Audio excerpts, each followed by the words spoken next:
আমাদের আবরার ভাই আমাকে বলেছিলেন যে তারুণ্যের এই ফিতনাময় পরিবেশে তারুণ্যের বা তরুণ প্রজন্মের কী কী বিষয় করণীয় এর উপরে একটা মুখতাসার বয়ান প্রস্তুত করতে।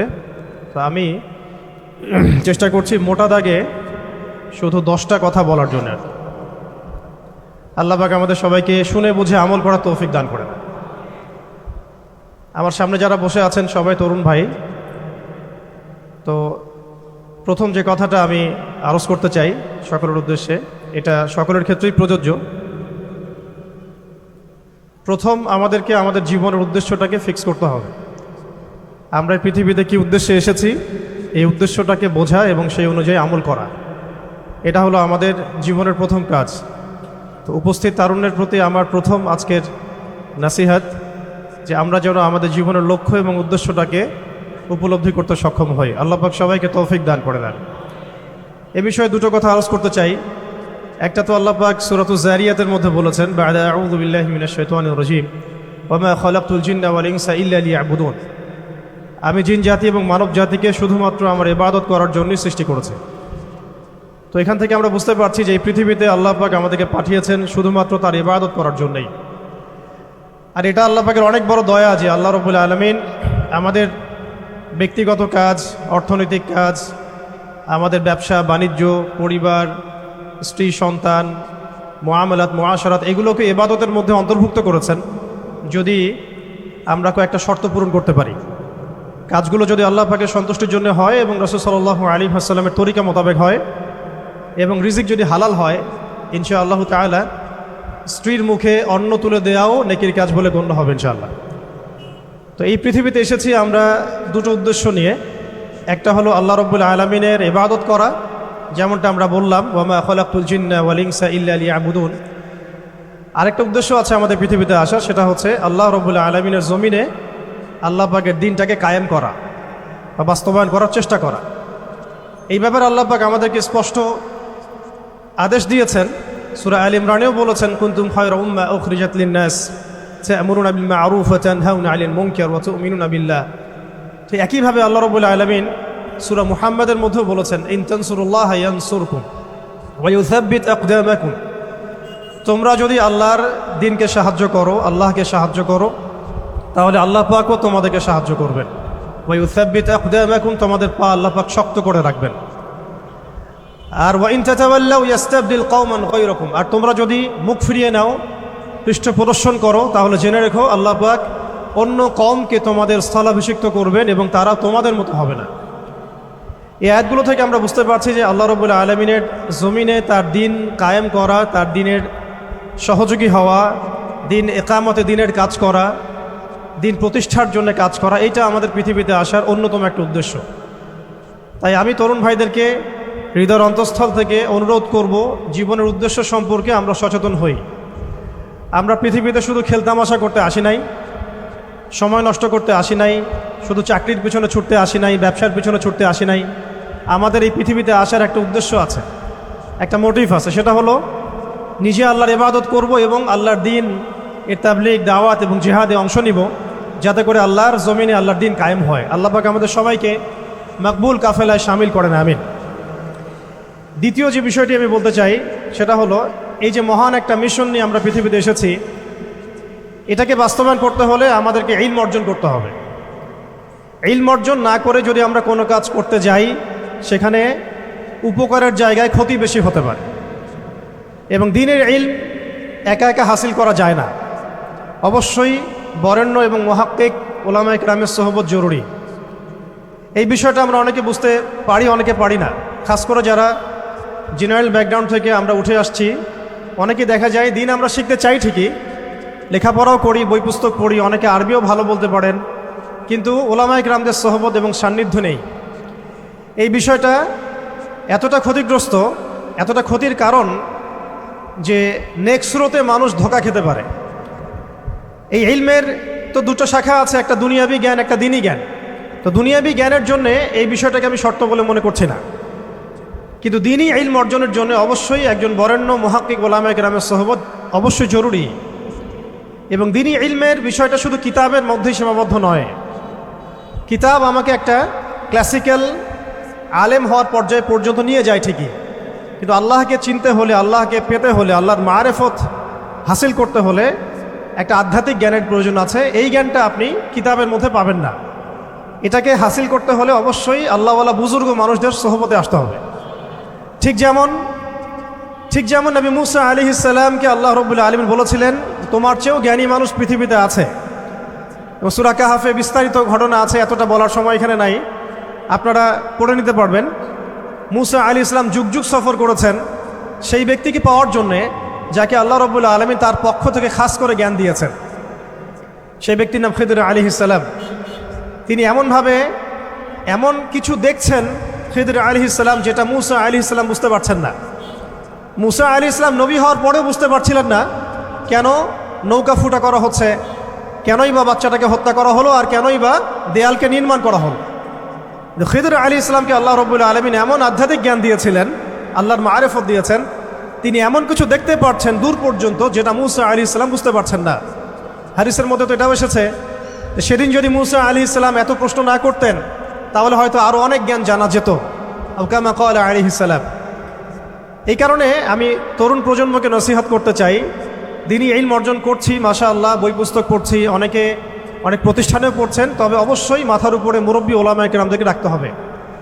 এটা ব্যতীত যদি আমরা দিনের কাজ করতে চাই, কথা বলতে চাই, বা দিনের কোনো দাওয়াত তাবলিগ বা জিহাদের বিষয়ে আমরা ফিকির করি, সেখানে আমরা নিজেরাও বিভ্রান্ত হতে পারি, মানুষকে বিভ্রান্ত করতে পারি।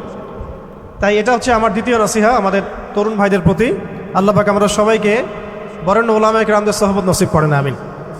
আরেকটা বিষয় এখানে আমি নিজে থেকে অ্যাড করতে চাই, সেটা হলো যে আমরা এখন অনেকেই অনলাইন কেন্দ্রিক চিন্তাভাবনা করি। অনলাইনে কে কত ভাইরাল, কার কত ভিউজ বেশি হয়, হ্যাঁ, কার ফ্যান ফলোয়ার্স কত বেশি, এগুলো আমাদের কাছে এখন হকের মানদণ্ড হয়ে গেছে, আর অনেকের কাছে, সবার কাছে নয়। তো এটা একটা মুসিবত, এটা খাসারা। মনে রাখবেন, বরেণ্য ওলামায়ে কেরাম এবং আল্লাহর ওলিগণ নিজেদেরকে এত জাহির করেন না, তারা নিজেদেরকে লুকিয়ে রাখতে চান, তারা ইজহার করা পছন্দ করেন না, তারা হক এবং বাতিলের মধ্যে মিশ্রণ ঘটান না, তারা হক এবং বাতিলকে স্পষ্ট করে দেন। তারা পৃথিবীতে মাজলুম হন, নিভৃতচারী হন। তাদের অবস্থা তো এমন হয় যে তারা দিনের বেলার ঘোড়সাওয়া, রাতের বেলার দরবেশ। তো এই ব্যাপারে ইমাম মালিক রহমতুল্লাহ আলাইহির একটা কওল আছে, জ্ঞান কারো কাছে আসে না, জ্ঞানের কাছে যেতে হয়। তাই আমাদেরকেও সেই রকম বুজুর্গ আলেমকে খুঁজে বের করতে হবে। এমন নয় যে আপনার ঘর পর্যন্ত তিনি হেঁটে আসবেন, এমনটা নাও হতে পারে। তা আল্লাহ পাক আমাদের সবাইকে জ্ঞানের কাছে যাওয়ার তৌফিক দান করেন, আমিন। এরপরে আসি যে এই জীবনের উদ্দেশ্যটাকে ফিক্স করা এবং জ্ঞান অর্জনের যে এই সিলসিলা, এটা একটা লম্বা সিলসিলা। জ্ঞান অর্জনের ক্ষেত্রে তাড়াহুড়া করা যাবে না যে আমি 5 বছরের মধ্যে আলেম হয়ে যাব, 10 বছরের মধ্যে আমি মুফতি হয়ে যাব, এইভাবে চিন্তা করা যাবে না। আমাদেরকে সারা জীবন তালেব ইলম হয়ে থাকতে হবে এবং জ্ঞান অর্জনের এই যে ক্রমবর্ধমান একটা সিলসিলা, এখানে সবরের পরিচয় দিতে হবে। এ ব্যাপারে আমি একটা কোটেশন নোট করে আনছি। আমাদের শ্রদ্ধেয় আলেম, বরেণ্য আলেম আল্লামা তাকি উসমানী সাহেবের যে কিতাব আছে তাসাউফ এবং আত্মশুদ্ধি, এই কিতাবের মধ্যেও পাওয়া যায়, এবং তার ভাই রফি ওসমানী সাহেবের একটা কিতাব আছে, সেখানেও এই কথাটা, একই কথাই আছে যে একজন তালেব ইলমকে বা একজন আল্লাহকে চাহানেওয়ালা একজন ব্যক্তিকে এই 4টা গুণ হাসিল করতে হবে। জীবনের উদ্দেশ্য ঠিক করার পরে যখন আমরা ইলম অর্জন করতে যাব, তখন এই 4টা গুণ হাসিল করার চেষ্টা করবো ইনশাআল্লাহ। আল্লাহ পাক সবাইকে তৌফিক দান করেন। প্রথম গুণটা হচ্ছে শুকর, আল্লাহ পাকের শুকর আদায় করা। এটা এত বড় একটা গুণ যাকে আল্লাহ রাব্বুল আলামিন কৃতজ্ঞতা স্বীকারকারী অন্তর দিয়েছেন, সে হচ্ছে পৃথিবীর ধনী মানুষ। চলতে ফিরতে, উঠতে বসতে সবসময় আমরা আল্লাহ পাকের নিয়ামতগুলো স্মরণ করব এবং সবসময় বলতে থাকবো আলহামদুলিল্লাহ, বলতে থাকবো আলহামদুলিল্লাহ। আল্লাহুম্মা লাকাল হামদ হামদান কাসীরান তাইয়িবান মুবারাকান ফি কামা ইয়ানবাগি লিজালালি ওয়াজহিক ওয়া আযীমি সুলতানিক। আল্লাহ পাকের শুকরিয়া যে যত বেশি আদায় করবে, আল্লাহ পাক বলেছেন লা ইন শাকারতুম লা আযীদান্নাকুম, তোমরা আমার শুকরিয়া আদায় করো, আমি তোমাদের প্রতি আমার নিয়ামতকে বাড়াই দিব। ওয়া লা ইন কাফারতুম ইন্না আযাবি লাশাদীদ, তোমরা যদি আমার অকৃতজ্ঞ হও, জেনে রাখো আমার আযাব বড়ই কঠিন। তো উস্তাদগণ লিখেছেন একজন তালেবে ইলমের অবশ্যই শুকর গুজার অন্তর থাকতে হবে। আমাদের ওলামায়ে কেরাম করে কথাটা বারবার বলেন যে কলবুন শাকির শুকরগুজার, কৃতজ্ঞতা স্বীকারকারী একটা অন্তর থাকতে হবে। সবসময় চিন্তা করব আমাকে আল্লাহ কি দিয়েছেন, এটা চিন্তা করব না আমাকে আল্লাহ কি দেন নাই। আল্লাহ পাক আমাকে সুস্থ রেখেছেন, নিরাপত্তা দিয়েছেন, আমি খাচ্ছি, পান করছি। এই যে নিয়ামত, আল্লাহ পাকের যে অগণিত নিয়ামত, এটাকে স্মরণ করা এবং সে অনুযায়ী শুকরিয়া আদায় করা। আল্লাহ পাক সবাইকে শুকরিয়া আদায় করার তৌফিক দান করেন। এই যে 4টা ওয়াজিফার কথা বলা হচ্ছে, এটা কিন্তু থানভীর রহমতুল্লাহ আলাইহি তার যে খলিফা ডক্টর আব্দুল হাই মোহাম্মদ আরেফি রহমতুল্লাহ আলী তাকে দিয়েছিলেন, তিনি তার ছাত্রদেরকে দিয়েছিলেন। এটা আপনারা তাসাউফ আত্মশুদ্ধি বইয়ের মধ্যে পাবেন। তো দ্বিতীয় এখানে যে বিষয়টা বলা হয়েছে সেটা হলো সবর করা। জ্ঞান অর্জন করতে হলেও সবর করতে হবে, আল্লাহকে পেতে হলেও সবর করতে হবে, দাওয়াত ও তাবলীগেও সফর করতে হবে, জিহাদের মাঠেও সবর করতে হবে। আমাদের ব্যক্তি জীবনে সবর থাকে, পারিবারিক জীবনে সবর, ব্যবসায় সবর, চাকরিতে সবর। যেটাই আমার মর্জির খেলাফ হচ্ছে তখনই সবর করতে হয়। আর এটা একটু কঠিন, এই কারণে আল্লাহ রাব্বুল আলামিন সবরের সাথে মাইয়াতের ঘোষণা দিয়েছেন। যে ব্যক্তি সবর করবে আল্লাহ তার সাথে থাকবেন ইনশাআল্লাহ। এই জন্য আল্লাহ পাক বলেছেন ইন্নাল্লাহা মাআস সাবিরিন, সবরকারীদের সাথে আল্লাহ পাক আছেন। এটা কঠিন, এই কারণে যখন মর্জির খেলাফ কোনো কিছু হবে তখন আমাদের আলেমগণ বলেন সবসময় পড়তে থাকা যে ইন্না লিল্লাহি ওয়া ইন্না ইলাইহি রাজিউন। এটা মাইয়াতের সাথে খাস দোয়া নয়, এটা শুধু মৃত্যুর সাথে খাস কোনো দোয়া নয়। এটা যখনই সবরের হালত আসবে তখনই পড়তে হয় ইন্না লিল্লাহি ওয়া ইন্না ইলাইহি রাজিউন। কারণ উলাইকা আলাইহিম সালাওয়াতুম মির রাব্বিহিম ওয়া রাহমা ওয়া উলাইকা হুমুল মুহতাদুন। এটা হেদায়েত পাওয়ার মাধ্যমও বটে এবং তাদের সাথে আল্লাহ পাকের রহমত আছে। তো শুকরগুজার অন্তর এবং সবরকারী অন্তর আল্লাহ পাক সবাইকে নসিব করেন, আমিন। 3 নম্বরে উস্তাজগণ বলেছেন তওবা, বেশি বেশি তওবা করতে বলা হয়েছে। চলতে ফিরতে উঠতে বসতে সবসময় আমরা আস্তাগফিরুল্লাহ ওয়া আতুবু ইলাইহি পড়ার অভ্যাস করি। যে যত বেশি তওবা করবে তার হৃদয় তত পরিচ্ছন্ন হবে, গুনাহ মাফ হবে। পরিচ্ছন্ন কলবের মধ্যেই আল্লাহ পাকের নূর এবং মারিফত নাজিল হবে ইনশাআল্লাহ। অপরিচ্ছন্ন কলবের মধ্যে কিন্তু আল্লাহর নূর নাজিল হয় না। তাই উলামায়ে কেরাম বারবার অন্তত দিনে 100 বার আস্তাগফিরুল্লাহ ওয়া আতুবু ইলাইহি পড়তে বলেন। আল্লাহ পাক আমাদের সবাইকে পড়ার তৌফিক দান করেন। আর 4 নম্বর যেটা এই কিতাবে এসেছে সেটা হচ্ছে ইস্তেআযা, অর্থাৎ ভবিষ্যতের কোনো বিষয়ের জন্য আমাদের যদি আশঙ্কা সৃষ্টি হয়, না জানি এটা আমার উপর বিপদ আসবে কিনা, ভয়, আশঙ্কা, আতঙ্ক, এই বিষয়গুলো যদি আমাদের ভিতরে আসে, অর্থাৎ ভবিষ্যৎ নিয়ে কোনো শঙ্কা, তখন বেশি বেশি আল্লাহর কাছে আশ্রয় প্রার্থনা করতে বলা হয়েছে। পড়তে বলা হয়েছে আউযু বিল্লাহ, আউযু বিল্লাহ, অথবা আউযু বিকালিমাতিল্লাহি তাম্মাতি মিন শাররি মা খালাক, অথবা আউযু বিল্লাহি মিনাশ শাইতানির রাজীম, আউযু বিল্লাহিস সামিউল আলীম মিনাশ শাইতানির রাজীম মিন নাফখিহি ওয়া নাফসিহি ওয়া হামজিহি। একবার আমার মনে আছে যে একটা জটিল মাসালা নিয়ে আমরা আমাদের মোহতারাম খতিব সাহেব বাইতুল মুকাররমের বর্তমান খতিব সাহেব তার দ্বারস্থ হয়েছিলাম। একটা মুশকিলা দেখা দিয়েছে, একটা দোয়া শিখিয়ে দেন যে দোয়ায় আমল করলে ইনশাল্লাহ এটা চলে যাবে। তা আমাকে তিনি পার্সোনালি বলেছিলেন যে এই দোয়াটা যেটা আমি এখন শিখিয়ে দিচ্ছি আপনাকে, এই দোয়াটা জিবরাইল আলাইহিস সালাম রাসূলুল্লাহ সাল্লাল্লাহু আলাইহি ওয়াসাল্লামকে শিখিয়ে দিয়েছিলেন এবং রাসূলুল্লাহ সাল্লাল্লাহু আলাইহি ওয়াসাল্লাম এই দোয়াটা খালিদ বিন ওয়ালিদ রাদিয়াল্লাহু আনহুকে শিখিয়ে দিয়েছিলেন। তো শোনার এবং শেখার খুব আগ্রহ ছিল, তা আমি লিখে নিচ্ছিলাম এবং নোট করছিলাম।